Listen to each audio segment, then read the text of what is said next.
So the book I read is Baby's first touchy-feely book by Osborne. Hello. It's very interesting, yes. Hi everyone, my name is Ksenia. Today I want to share with you some of the books that I've read over the past 9 months, which is since the beginning of this year, and also since the birth of my baby. Wow, that sounds so dramatic. The birth of my baby. Okay, so I have my computer here just in case you see me looking here quite a lot. So I've read 20 titles, 20 books since during this whole time, and I kind of feel it's a very reasonable amount of books to read while having a newborn. So yeah, but it might be a long video, I'm not sure. I will try to be concise because this is what I'm working on. I'm working on my speech. I'm working on blah blah blah. This is what I'm working on. That was a mess. I'm very sorry. Let's continue. So yes, I've started this year with a graphic novel because obviously I had a newborn and this was very important to not to overwhelm myself to read actual like small letters. So this was great. This is volume 6. I haven't read it yet. I've just taken it from the library. I've read volumes 4 and 5. So Saga is a wonderful graphic novel. It's set in space. It's about a family of see, this is me describing a plot. Okay, I don't know why I started doing it. So yes, sci-fi happening in space. A man, a woman, their daughter. It's amazing. They have lots of crazy adventures. Okay, I cannot look here. It's full of spoilers. I haven't read this yet. But yes, very nice, very entertaining. I'm very, very much in love with all the characters, so I enjoyed Saga. And the next book I've read is Rue by Kim Thúy. I think that's correct, hopefully. She's a Canadian author, but she immigrated from Vietnam, or maybe her parents immigrated from Vietnam. So this is a novella. It is kind of semi-autobiographical. Okay, that's a difficult word. Semi-autobiographical. So it tells the story of immigrants from Vietnam to Canada, and it's very poignant, very lyrical, very slow and plotless. So if you're into those kind of books, I would definitely recommend. To me, it wasn't as enjoyable as it could have been just because I wasn't in the mood to read something like that. But otherwise, I would recommend if it's something that you like. The next one was Tales from Outer Suburbia by Shaun, who is an incredible writer and illustrator. I just love his novels. Not novels, graphic novels, I guess, and graphic stories. So this is a collection of graphic stories, so to say. I don't know if it's a correct term. And they are very beautiful. I love his illustrations so much. I've taken so many pictures just to remember because I took the book from the library. But the overall feeling, I was mostly confused about most of the stories, but I would still highly recommend Shaun and especially his novel Arrival, which I've read a while ago. If you want to start with his works, this is the one to start. His illustrations are to die for. I might just put them somewhere here. Yes. Next I read Red, White and Royal Blue by Casey McQuiston. This is a very popular book right now. It's about... Here I am trying to describe a plot. Let's not go there. It's a romance. It's lovely. It's full of feels. It's very enjoyable as a light reading, but also it deals quite a lot with the politics of the United States, which I'm not interested in that topic at all. I'm just at all. So while I enjoyed the book for the relationship and for the characters, the aspect of politics kind of threw me off a little bit. So I didn't enjoy it as much as I think everyone on BookTube enjoyed it. So yes, but still wonderful romance. The characters are just very, very sweet. The next one was audiobook, which is it's a very long title. Down Among the Sticks and Bones by Shaun and McGuire, and this is the second novella in the series of Wayward Children.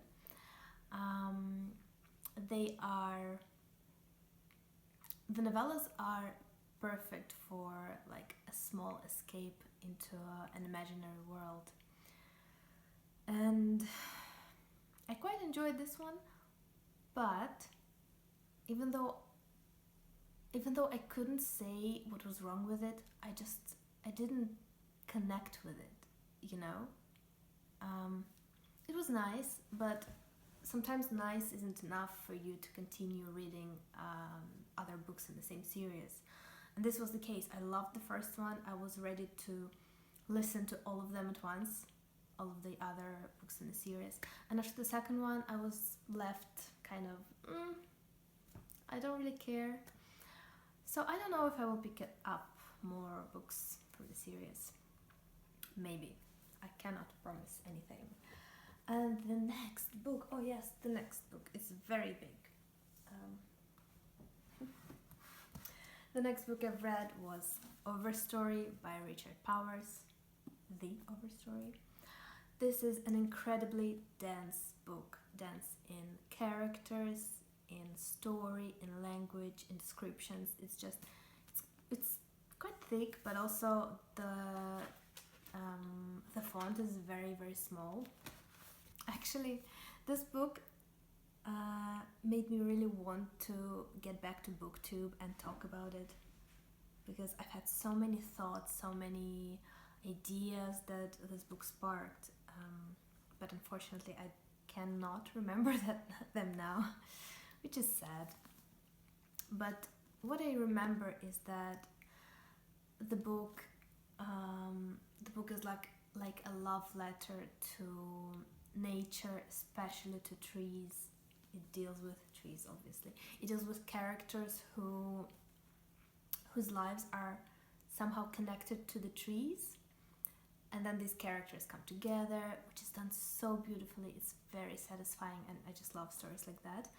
And basically they try to save trees all in their own way, and then when they come together they try to save trees together, which might sound boring, but trust me, it's an incredible story. And because there are so many characters, me, I enjoyed some of them less, some of them more, but those that I enjoyed more, I still think about them. I named my plant after one of the characters.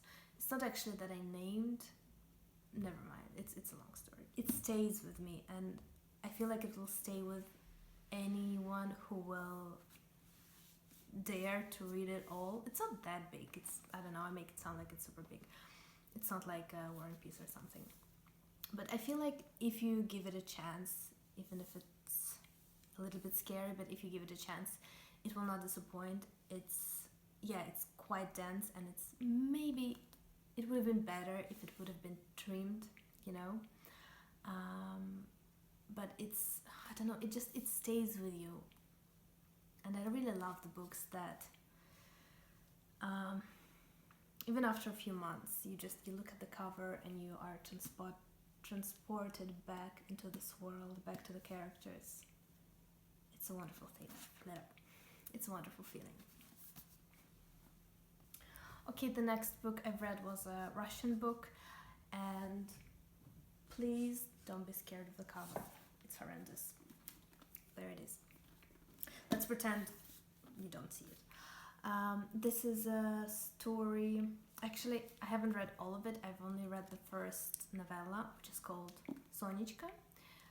Sonechka is a Russian female name, and the name of the author is Lyudmila Ulitskaya, who's quite popular contemporary author.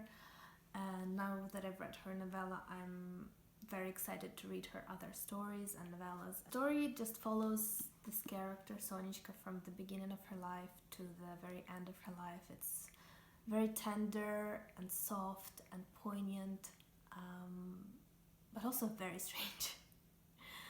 So many weird things happen that are just hard for me to comprehend and hard for me to actually imagine being real. But they are real. It's not like magical realism or something. Very real things. A very beautiful story overall. I would definitely recommend it if you love Russian literature or if you're interested in Russian literature, because it's quite short, it's written beautifully, but I feel like it encompasses Russian spirit so well. The characters, the way Russians think, it's very, very on point. So yeah, I was transported back home when I read it. It's wonderful. The next book I've read was If Only by Melanie Murphy. And Melanie is a YouTuber whom I adore. She's Irish and she's super, super nice and cute and just wonderful overall. And yes, I just had to read a book that she wrote because I enjoy her content so much. But unfortunately, the book disappointed me because I didn't think it was written really well. The premise was very interesting and it's magical realism, which is one of my favorite genres. But I saw some potential, so hopefully her second novel would be better, and I'm sure I'll read it anyway. Next, I've read The Final Empire by, what's his name? Brandon Sanderson. I have it here. Yes, so The Final Empire was very good. I feel like it's the best book I've read this year. But the whole trilogy, I cannot say I loved it. I enjoyed it. It was very good. It's fantasy, obviously, and it's the world that Brandon Sanderson created here was just so real and so detailed, and the characters were so lovable. I loved the banter. I loved the dynamic that they had. That each time I opened the book, I was just blown away and transported into this world, and I still kind of remember the feeling of putting my baby to bed and rushing back downstairs and just opening and reading, and then it's time for me to go to sleep, and this time just passed by. It was amazing. So yes, I really loved the first book, and my favorite thing about the first book was obviously the characters, and the two main characters, they have father-daughter dynamic, which is my favorite thing in the world. I just love it. And they were very sweet. The other two, the second is The Well of Ascension, and the third one is The Hero of Ages. I didn't love as much, especially the second one. I feel like there was a lot about politics, which I've already mentioned I'm not a fan of. Even the imaginary politics, war, tactics. It's interesting, just not for me. So I didn't enjoy it as much. And the third one was nice, also pretty enjoyable. But the best thing about the third book was the ending. It was just amazing. And actually, after I've read the ending, I gave it 5 stars. And just recently I realized that it's not a 5-star book, it's a 5-star ending, which is tremendously hard to make a satisfying ending for a trilogy, but this book is that. Okay, my baby's awake. See you later. Okay, I will try to do it with a baby. With a little one, I cannot promise you anything. I've read Bunny by Mona Awad, and this is the book that after I read it, I realized that I enjoyed it, but now, a few months later, I realized that I really, really love it. And it might be the best book I've read this year, actually. It's so bizarre, so weird. Bizarre. Very surreal and creepy, and it's all the things that I like. I love surreal books where you're not completely sure what the hell's going on. So yeah, I would definitely recommend this book if it sounds like something you enjoy, as I am. All of those weird and creepy books. That's my thing. So yes, that's Funny by Mona. So I've read the non-fiction book. The only non-fiction book I think that I've read was The Secret History of Trees by Peter Wohlleben. I'm sorry if I said it in a horrible accent. But yes, it's the Overstory inspired me to read this book because it's all about trees and about the secret lives of trees. And it was very knowledgeable? No. Very enlightening, that's what I want to say. Very enlightening and very interesting. It had lots of facts about trees, about how they communicate, about all this, about their whole world, which is quite similar to ours, but also very different. I loved it. But the book was very, very methodical, if that's the correct word. Very, very, very non-fiction.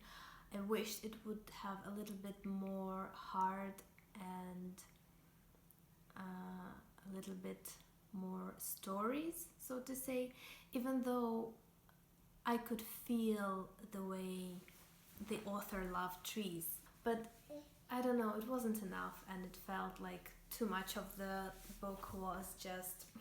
Too much of the book was just facts, when I would have liked some stories about personal experience of the author. Come on, fine. I'm sorry, this video is a mess. So, next I read Coming Up for Air by George Orwell, which I want to say I enjoy, but I didn't. Just because I've had very high expectations because I love George Orwell, I love 1984. I've read it maybe 6 times in my life. Coming Up for Air was... it was very evident that it was written in the 30s, just because there was sexism on every page.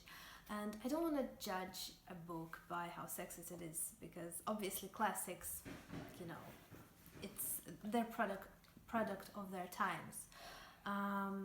But I tried not to judge too much based on that, but because of that it was a bit difficult to read. I was rolling my eyes quite a lot. Plus it was mostly without any plot, which didn't help. But I have to say, George Orwell's descriptions are amazing, and I still underlined quite a lot, just because his language is amazing. I've already said amazing, but it is amazing. So the next book I read was Midwinterblood by Marcus Sedgwick, which is, again, after I finished it, I realized that I love it. After I've already given it like maybe 4 stars, the aftertaste is incredible, and I enjoyed it so much. It's a book about 2 souls finding each other again and again in the next life, the next life, the next life. And this is, I think, one of my favorite topics in... Am I even in the camera? This is my favorite topic in books. I just love it. And this book was very enjoyable to read, and I also read it with my friend. I've read it while writing margin notes, and I sent the book to her, and she read it while reading my margin notes and adding her margin notes. So I cannot wait to get the book back from her and reading what she answered. It's such an amazing experience, and I think maybe it added to how much I loved the book. I'm not sure, but yes, very entertaining, and I really want to read more of this author because his premises sound very interesting. The next book I've finished maybe a few days ago, which is The Astonishing Color of After by Emily X.R. Emily Pan. It is again magical realism. I seem to be reading quite a lot of magical realism this year. It's a book that I have had high hopes about because everybody described it as very lyrical and very touching and heartfelt, but unfortunately I didn't feel it in the book. The magical elements I really loved, but also there was quite a lot of flashbacks that described the character's high school life, which I wasn't particularly interested in, and the romance also was, I think, a little bit redundant and didn't add anything to the story. So unfortunately I didn't enjoy it as much as I would have wanted to. And the last book I read, I've actually finished today. Blue is the Warmest color. It's a very beautiful French coming-of-age story. So it was very poignant and tender and wonderful. It's basically a love story, a forbidden love story, but it's very beautiful. The illustrations are very unique, I think. I love that the whole world of the main character is black and white, apart from the color of the hair of this girl she falls in love with. It's very beautiful and it makes for a very immersive reading experience. So it was wonderful, but kind of tragic, unfortunately. And this is all the books that I've read, which was I think 20 or maybe 19, I'm not sure. I might have skipped some that I've read regarding the baby. So I will see you next time. Thank you so much for... Come on, let me say goodbye. Thank you so much for joining me in this journey. I'm always happy to read your comments and to chat in the comments about books. So please talk to me and I will see you next time. Bye bye.